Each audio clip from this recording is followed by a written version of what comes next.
Bank भर्ती में कौभांडનો आक्षेप કરવામાં આવ્યો છે। विद्यार्थी नेता युवराजसिंह जाडेजाए आक्षेप लगाव्या છે। डिस्ट्रिक्ट कोऑपरेटिव बैंक में भर्तीना कौभांडમાં आक्षेप लगावવામાં આવ્યો છે। भर्तीમાં सगा संबंधीओने नौकरीए लीधा, डायरेक्टरना दीकरा जनरल मैनेजरना भत्रीजाने लीधानो आक्षेप करायो છે। त्यारे अलग अलग शाखाओमां 80 जग्याओ पर भर्ती હતી।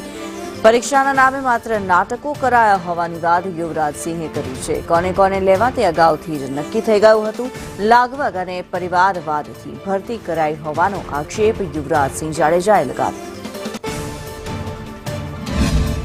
अमदावाद खातानी परीक्षा लेवामां आवी हती, परंतु अजीब बात ए अमारा सामे आवी छे के आ भावनगर डिस्ट्रिक्ट कोऑपरेटिव बेंकनी अंदर जे भर्ती थवानी छे ए भर्तीमां अमने आशंका छे के आमां सगावाद, ओळखाणवाद अने परिवारवादना जे लोको छे ए ज लोको लागवाना छे अने आनी अंदर पहेलेथी ए सीट जे छे ए सीट डिसाइड थई गेली छे के कोने कई रीते भर्तीमां लेवा। तेमां अमने जे माहिती छे ए माहिती प्रमाणे 2 डायरेक्टरना जे दीकरा छे, 2 जनरल मैनेजरना भत्रीजा छे, 1 डायरेक्टरना भत्रीजा छे, धारासभ्यना बहु नजीकना कही शकाय एवा भाणिया छे અને વર્તમાન જનરલ મેનેજર બનાવવામાં જેને મદદ કરી હતી એના પણ ભત્રીજાને આમાં લેવાના, એટલે ખૂબ ઓળખાણવાદ અને પરિવારવાદના લોકોને આમાં ક્યાંક ને ક્યાંક સુનિયોજિત રીતે ગોઠવણ કરી અને લેવામાં આવતું હોય એ પ્રકારની ભરતીમાં આક્ષેપો સામે આવ્યા છે।